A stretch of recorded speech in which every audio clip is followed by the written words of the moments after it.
Halo semuanya, baca gua Kevin Sagito.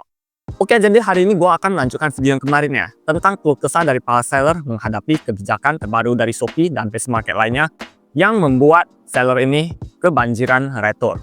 Jadi, apa yang bisa dilakukan seller dalam menghadapi kebijakan seperti ini ya, kebijakan yang membuat para seller ini menghadapi retur ya. Sebetulnya dari pihak marketplace ini tidak acuh ya terhadap komplainan kita ya, kita mau komplain apa ya, mau laporkan apa, itu mereka tidak acuh ya. Yang di pikiran mereka itu hanyalah cuan, cuan, cuan, dan cuan. Jadi ada masalah seperti ini ya, retur atau mungkin barang kalian itu hilang, maka itu adalah urusan kalian ya. Yang penting marketplace ini bisa hidup dari biaya potongan admin kalian. Jadi kita para seller ini juga harus bisa handle ya masalah seperti ini ya. Tapi yang pertama yang harus kalian tahu, ada sebab ya, ada alasan kenapa paket-paket ini bisa diretur kembali kepada seller. Jadi alasannya ini antara lain, yang pertama, paket ditolak pembeli. Nah, ini adalah alasan yang paling umum ya yang terjadi pada paket returan kita, di mana ya sering kita melihat paket ini ditolak oleh pembeli. Alasannya apa ya? Karena pesanan COD ini sangatlah gampang ya. Kita buka HP, kemudian klik pesan ya.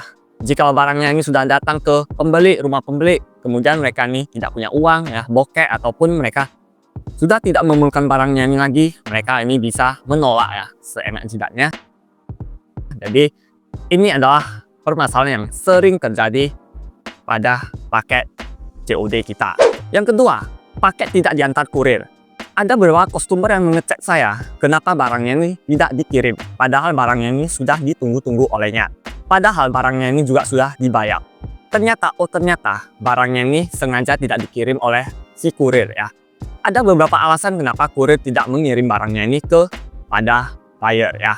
Salah satu alasannya ini adalah karena medan yang cukup jauh ya, atau lokasinya yang cukup terpencil, sehingga daripada si kurir ini menghabiskan bensin ya untuk menuju ke sana, yang dimana paketnya ini ya, paket kecil ini cuma dihargai antara 1000 sampai 1500 perak ya, dengan dia harus nombokin bensin yang lumayan jauh ya, berkilo-kilometer. Mending barang ini diretur saja ke pembeli. Yang ketiga, penerima tidak dapat dihubungi dan alamat tidak jelas. Biasanya ini ada orderan fiktif ya, yang dilakukan oleh orang-orang iseng untuk mengerjai para seller. Dalam kasus lain, cara ini juga dilakukan oleh seller lain untuk menghancurkan seller lainnya ya. Dalam arti kata mereka ini kompetitor ya, yang menjual barang sejenis. Jadi ada juga cara ini dilakukan oleh sesama seller ya. Tidak sehat lah ya bisnisnya.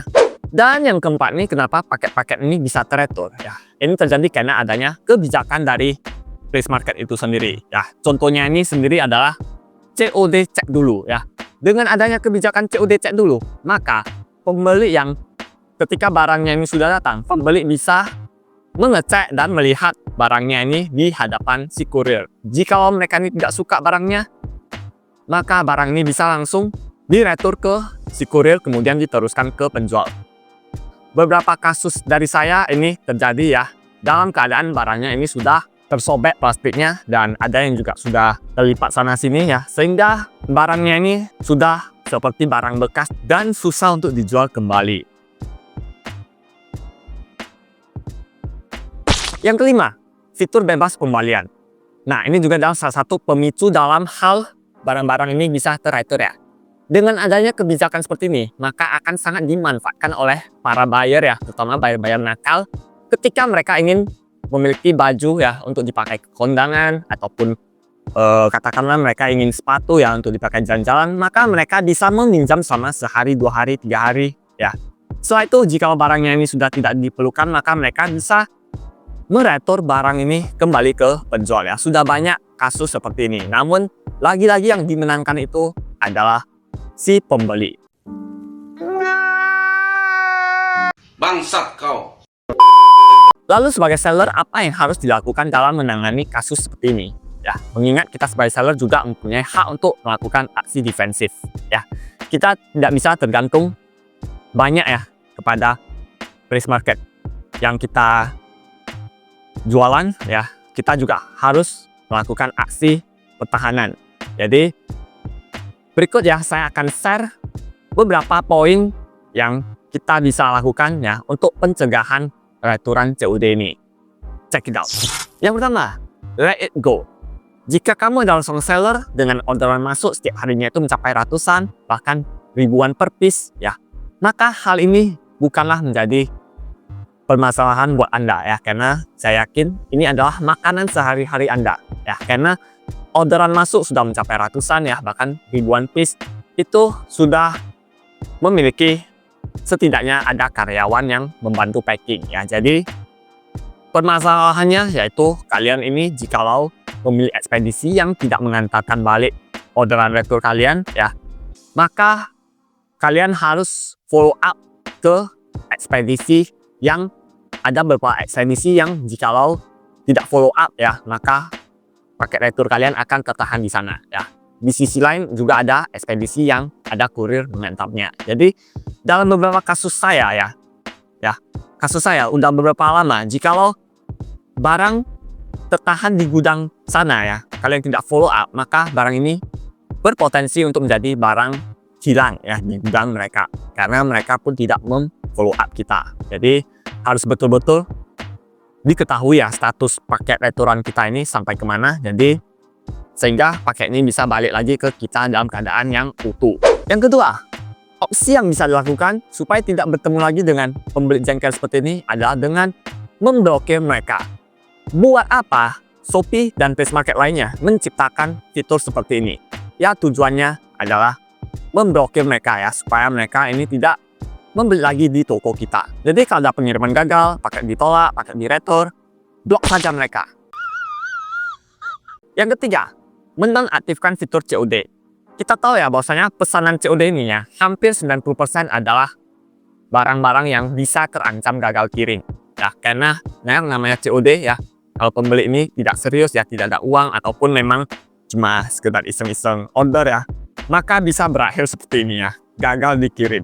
Jadi dengan menonaktifkan fitur COD ini bisa disaring mana pembeli yang serius ingin membeli ya, mereka sudah bayar, maka itu lebih trusted ya. Jadi kita bisa percaya orang yang membayar lebih dulu. Yang keempat, selalu unboxing dan videoin paket returan kita yang valid ya.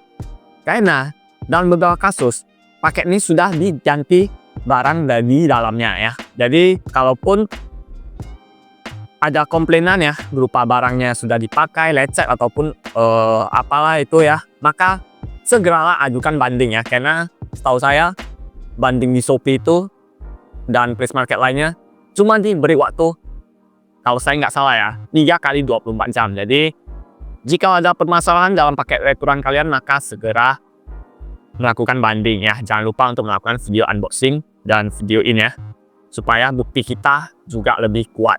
Dan yang kelima ini ada cara terakhir ya.